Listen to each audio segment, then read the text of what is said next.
Meshu with the hit, bitch. Опа, опа, опа.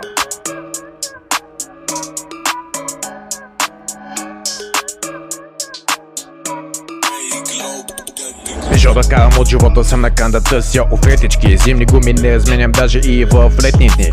Мога да се състезавам, ама гледай как по пътя само се разтапят на едно и също място. Май ще остана, може би съм отворен към критика. Повечето хора не остават с такова впечатление. На 16 години искам от мама и тати разрешение. Искам добрите моменти всеки ден, да не забравям стан с мисълта за успеха всеки ден. Винаги си губя времето, всеки ден е такова положението.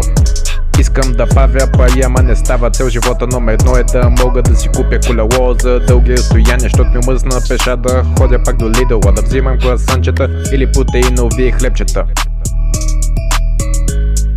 Пежо карам и ви казвам, не мога да се състезам. Пежо карам, бе, какво ми викаш, че си излагам? Не, искам да апгрейдвам, батерията ми падна, ма не я зареждам на състезания. Канят ме да ходя, но не мога, защото не е по моя вода. Да и мога или не мога да запаля, имам нужда от механик, защото ме мързи сам да се оправя. Уча се от най-големите, затова винаги са ми 69 проблемите. Не вярвам аз на банки и те нямат доверие на мен за издирване в два града. Аз съм обявен на публични места, не излизам аз, само нас и седя, но не съм само нас да му еба майката, защото майката иска чиниите всичките да ги измия с малко желание, можеш да постигнеш доста. Все пак не прекарам никакво време на лоста, не познавам нито Виктория, нито Рая. Така де. Хората искам да я закопая, 1, 2, 3, нямам никакви мечти, отивам в фабриката да изпълнявам чуждите цели. За жалост доста, защото повечето работещи са уволнени. Искам Пежо да карам скоро, мисля, че ще се разплача.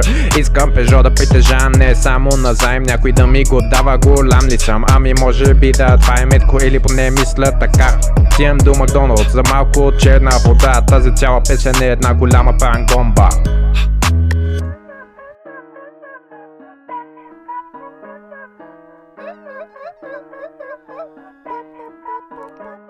Ha ha ha.